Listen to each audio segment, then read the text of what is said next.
अस्सलाम वालेकुम, hi guys, कैसे हैं आप? उम्मीद है सब खैरियत से होंगे।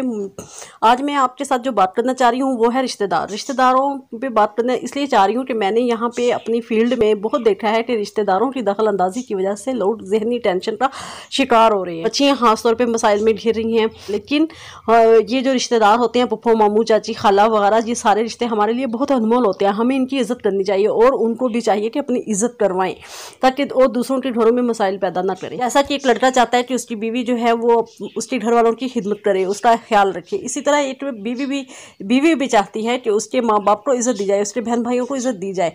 ये एक फितरती अमल है और मेरे ख्याल में इस पे दोनों को ही कंप्रोमाइज़ करना चाहिए, दोनों को प्यार मोहब्बत से रहना चाहिए। फिर टेंशन नहीं बनती। जब टेंशन नहीं बनेगी तो ज़िंदगी पुरसकून होगी, एक आइडियल लाइफ गुजरेगी।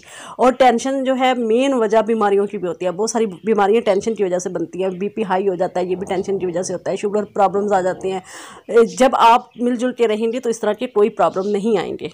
बाज़ घरों में रिश्तेदार इतने मसाइल बना देते हैं कि मर्द हजरात जो होते हैं ना, उनके घर आने को दिल ही नहीं करता और जब घर नहीं आते तो फिर झगड़े बनते हैं। अक्सर घरों में बहू से ये कहा जाता है कि अब तुम ससुराल में आ रही हो, अब तुम्हारा मेटे से कोई ताल्लुक नहीं, तुमने कभी वापस नहीं जाना, क्योंकि वो ऐसे समझ लेते हैं जैसे उसकी विरासत है।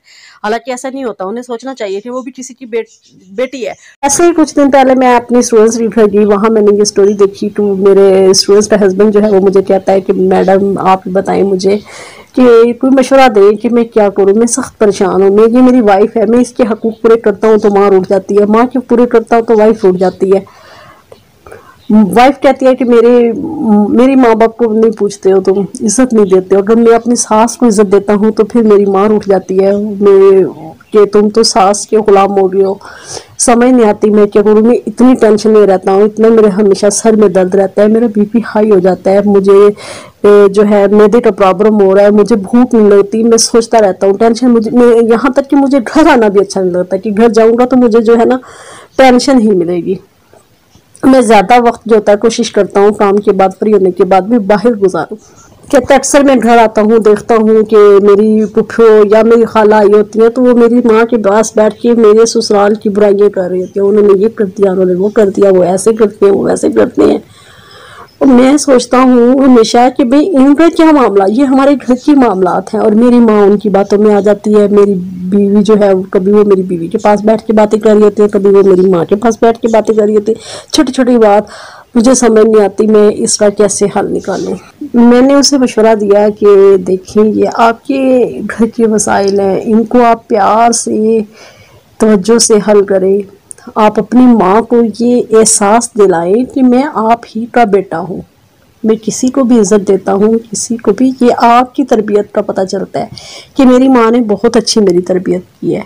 इसी तरह आप बीवी को भी समझाएं कि मेरी माँ की बात जो है वो माइंड ना किया करें, आप बीवी का भी साथ दें, क्योंकि ये एक मर्द पे फ़र्ज़ होता है कि उसने हर हकूक़ को कैसे पूरा करना है। उसने माँ का हकूक़ भी पूरा करना है, उसने बहन का भी करना है, भाई का भी हकूक़ पूरा, बाप का भी और बीवी का भी।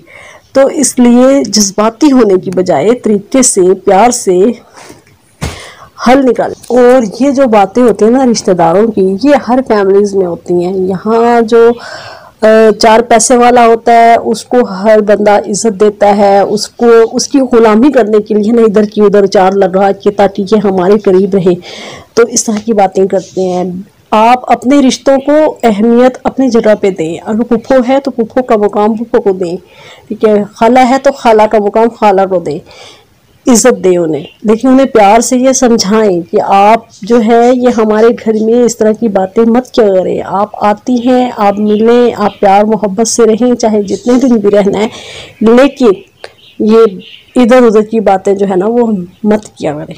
तो इससे क्या होता है, घर का माहौल ख़राब होता है, टेंशन का शिकार होता है हर बंदा। तो टेंशन सब बीमारियों की सबसे बड़ी वजह होती है। उसने कहा डॉक्टर साहब आपकी सारी बातें ठीक है, मैं मानता हूँ, मैं इस तरह से कर भी लेता हूँ, प्यार से सबको समझाता हूँ, लेकिन ये जो फितरत होती है ना लेडीज़ में, ख़ास तौर पे, मर्दों में ऐसे नहीं होता, लेकिन लेडीज़ में जो ये फितरत होती है ना, ये इधर से उधर लगाने वाली, ये किसी सूरत कम नहीं होती है। इसका हल बताएं आप, मैं इनको कैसे कम कर सकता हूँ। मैंने उसे कहा कि देखो भाई ये मसला जो होता है ये किसी के बताने से हल नहीं होता, ये सिर्फ आपने खुद हल करना है।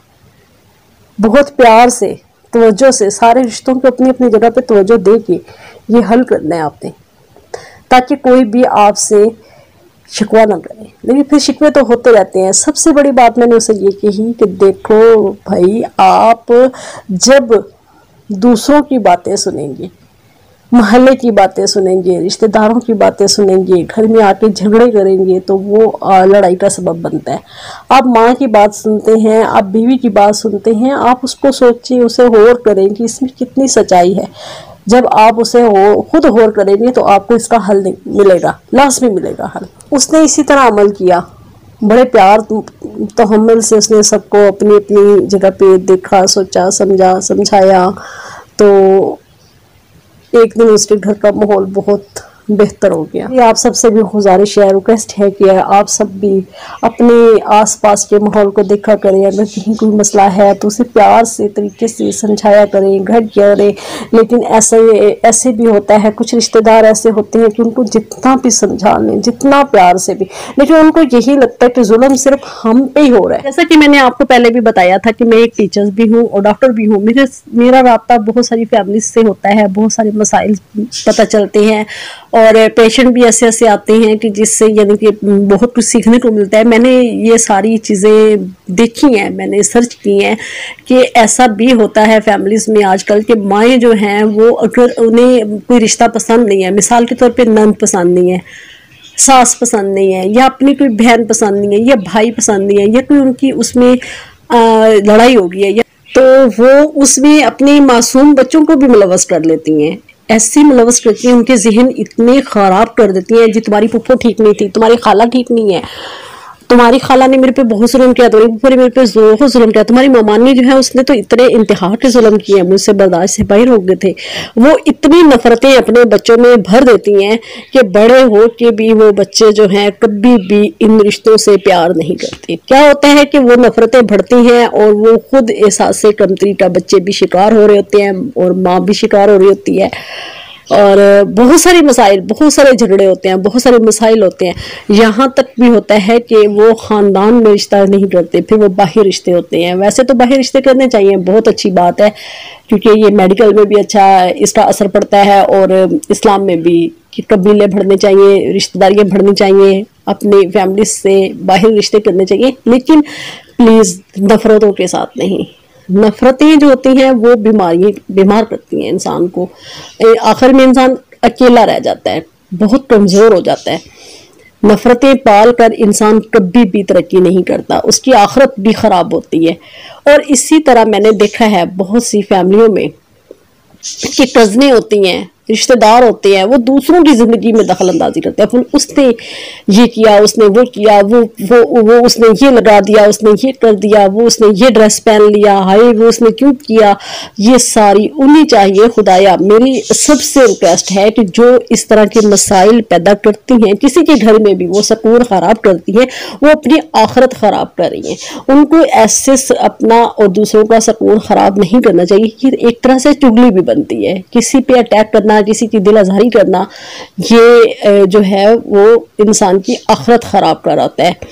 कुछ चीज़ें ऐसी होती हैं कि जैसे मिसाल के तौर पे आप एक हक के लिए लड़ रहे हैं, हक के लिए आवाज़ उठा रहे हैं, फिर तो इंसान को जालिम के खिलाफ लड़ना चाहिए। लेकिन ये घरों में कैसे जुल्म होते हैं, घरों में तो बहुत प्यार मोहब्बत की लाइफ होती है, रिश्तों में बहुत मोहब्बत होनी चाहिए, ना कि दूसरों के बारे में नफरतें पैदा करें। और यहाँ पे ऐसे लोग मैंने देखे हैं कि जो नफरतें पैदा करते हैं। खुदाया नफरतें पैदा मत करें, इस्लाम हमें ये नहीं सिखाता। इस्लाम हमें बहुत अच्छा सिखाता है, इस्लाम हमें प्यार मोहब्बत का दरस देता है, आपस में मिलजुल के रहें। होता क्या है कि फिर अना का मसला बना के इस तरह के मसाइल पैदा किए जाते हैं कि बच्चों के दिलों में नफरतें पैदा कर दी जाती हैं। ऐसा आजकल बहुत ज़्यादा हो रहा है, पहले दौर में भी होता था लेकिन पहले दौर में कम होता था। कुछ लड़ाई झगड़े तो पहले दौर में भी थे लेकिन इतने ज़्यादा नहीं थे जितने आजकल होते हैं। उससे बच्चों की नफ्सियात जो है वो ख़राब हो रही होती है, बच्चे मिसगाइड हो रहे होते हैं, उन्हें आगे चल के वही आदतें पड़ जाती हैं। जैसे वो माँ की सुनते हैं इसी तरह वो आगे जाके फिर वो सुनते हैं। अक्सर घरों में वो चुगली की आदत हो जाती है, इसी तरह उधर से उधर पहुँचाना, उधर से उधर, वही तरबियत उनकी ससुराल में जाके भी होती है। खुदाया इस चीज़ को समझें, दूसरों की पर्सनल लाइफ पे अटैक मत करें, दूसरों को सुकून से रहने दें, खुद भी सुकून से रहें। आपकी इज्जत कभी भी दूसरों की बातें दूसरों तक पहुंचा के नहीं बनती। आपका अपना एक मुकाम होता है, अपना मुकाम खुद बनाए, अपनी एक पहचान बनाए। लड़ाइयों की वजह क्या होती है? हसद होता है। हसद सबसे बड़ी वजह है, क्योंकि अमीर के मुकाबले में अगर गरीब का बच्चा उस मुकाम तक पहुंचता है तो अमीर उस पर हसद करता है, जबकि हालांकि अमीर का बच्चा जो है वो चाहे नालायक ही क्यों ना हो, लेकिन उसकी तस्वीरें इंस्टाग्राम यूट्यूब वगैरह इधर उधर अप हुई होती हैं, अपलोड हुई होती हैं, तो सारा वो बेशक बगैर नकाब के हो, लेकिन वो फख्र से कहते हैं जी इसके बाप और भाई ने इजाज़त दी हुई है, खासतौर पे अमूमन बच्चियों की। और अगर वही कोई काम गरीब की बच्ची कर ले तो उसके पीछे हाथ धो के पड़ लेते हैं, ये क्यों किया, इसको क्यों लगाया, इसको डिलीट कर दो, फलां से कर दो, ये कर दो, वो कर दो। भाई क्यों? आखिर वो किसी की बच्ची नहीं है, उसके बाप भाई ने उसे इजाज़त नहीं दी होगी, उसकी फैमिली ने उसे इजाज़त नहीं दी होगी। क्या वो तुम लोगों की मोहताज है कि तुम लोगों के ऑर्डर पूरे करे? तुमने कहा खाओ तो वो के खाओ, तुमने कहा उठो तो वो के उठो। ये ज़िंदगी नहीं होती, ये जो है अनापरस्ती होती है, और अनापरस्ती में तकब्बर होता है, तकब्बर इंसान को ले डूबता है।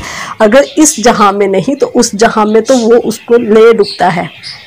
इसलिए मेरी गुजारिश है कि खुद नफसियाती ना बने और ना ही दूसरों को नफसियाती बनाए, क्योंकि मैंने इस तरह की चीज़ें बहुत देखी हैं फील्ड में। इसी तरह हसद की वजह से घर उजड़ रही हैं, मसाइल पैदा हो रहे हैं, दिलों में नफरतें बढ़ रही हैं।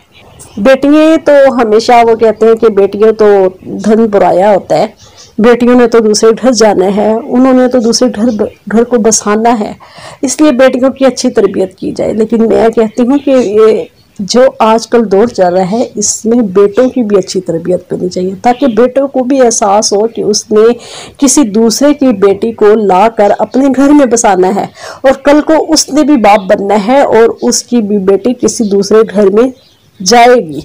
अगर वो किसी की बेटी को इज्जत देगा तो उसकी बेटी को भी इज्जत मिलेगी।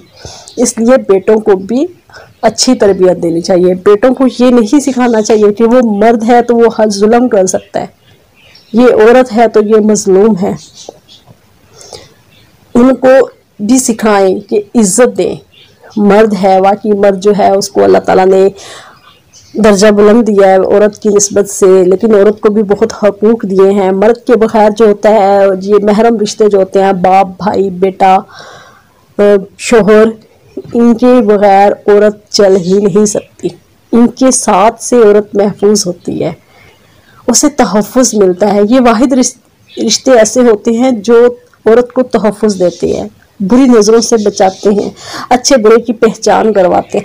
इसलिए औरत हो या मर्द हो, लड़की हो या लड़का हो, उन सब की तरबियत बेस्ट करनी चाहिए, ताकि और ख़ास तौर पे दूसरों की बातों में नहीं आना चाहिए। दूसरे जो होते हैं वो सिर्फ माहौल को ख़राब करते हैं। अपने घर पे, अपनी बेटी पे, अपने बेटे पे, अपनी माँ पे, अपने बहन भाई पे एतमाद करें तो कभी भी परेशानियों का शिकार नहीं होंगे, और बहुत सारी बीमारियों से मेडिसिन के बगैर ही बचेंगे, क्योंकि मेडिसिन बीमारियों का हल होती है, टेंशन का हल नहीं होती। टेंशन से बीमारियां बनती हैं। उम्मीद है कि आपको मेरी वीडियो अच्छी लगी होगी। आप इसको सब्सक्राइब भी कीजिएगा, शेयर भी कीजिएगा, ताकि ये पैगाम बहुत दूर लोगों तक पहुंच सके। हो सकता है किसी का बिगड़ा हुआ घर जो है संवर जाए, कोई बीमार जो है टेंशन में वो इसका हल निकाल सके, या जिसके घर में ये मसाइल हैं वो इस पे जो है देख सके। अगर किसी को मेरे ये अल्फाज बुरे लगे हों तो मैं माजरत ख्वाह हूँ, लेकिन मैंने वही बोला है जो मैंने यहाँ पे पब्लिक मकामात में, मेरे पास जो मरीज़ आते हैं मैंने उनको देखा है, मैंने समझा है, तो मैंने वही अल्फाज बोले हैं। किसी को मेरे अल्फाज बुरे लगे हो, किसी की दिल आज़ारी हुई हो तो मुझे माफ़ कीजिएगा, और दुआओं में हमेशा याद रखिएगा। अल्लाह हाफिज़।